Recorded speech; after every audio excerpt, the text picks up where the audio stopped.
இந்த போட்டு மட்டும் கொஞ்சம் பின்னாடி வந்திருந்தா இன்னைக்கு ஒரு பெரிய சம்பவமே நடந்திருக்கும். இந்த போட்டு கிராஸ் பண்ணும்போது பின்னாடி வந்து 2 வள்ளத்தை இழுத்துட்டு போனாங்க. அதுல ஒரு வள்ளம் கிராஸ் ஆச்சு. நம்ம ஒரு வள்ளம் தான் பார்த்தா பின்னாடி இன்னொரு வள்ளம் வந்துச்சு. அந்த வள்ளம் லேட்டா கிராஸ் பண்ணி நல்ல வேளை ஜஸ்ட் மிஸ்ஸா தப்பிடுச்சு. என்ன பாருங்க, இவ்வளவுதான். இதுல என்ன ஆச்சுன்னா, இந்த வள்ளத்துல 2 பேர் போனாங்க. அதுல ஒருத்தர் வந்து கடல்ல குதிச்சிட்டாரு. இந்த போறாரு பாருங்க, இவரு நல்ல போட்டு நம்மளை இடிக்க வருதுன்னு சொல்லிட்டு தற்காப்புக்காக அவர் தண்ணியில குதிச்சிட்டாரு.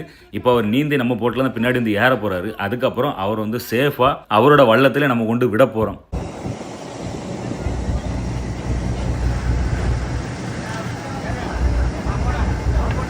அவங்க வள்ளம் கிட்ட வந்ததுமே அவங்க போட்ல இருந்து குதிச்சு வள்ளத்துக்கிட்ட போயிட்டாங்க. நீங்க கேட்கலாம், எப்ப வள்ளத்தை பக்கத்துல பிடிச்சு அவங்களை ஏத்தி விட்டுருக்கலாம் அப்படின்ட்டு. ரொம்ப ரிஸ்க். ஏன்னா காத்து கடல் ரொம்ப அதிகமா இருக்கனால போட்டு கிட்ட வள்ளத்தை பிடிக்கும் போது அவங்க இறங்கும் போது மேபி அந்த 2க்கு இடையில விழுந்து அவங்களுக்கு டேமேஜ் ஆக சான்ஸ் இருக்கு. அதனாலதான் இப்படி கடல்ல குதிச்சிருவாங்க. அவங்க வள்ளம் அதுக்கப்புறம் அவங்க பக்கத்துல போயிட்டு அவங்கள சேஃபா ஏத்திக்கிட்டு போயிருவாங்க. நல்ல வேளை அவருக்கும் ஒன்னும் ஆகல.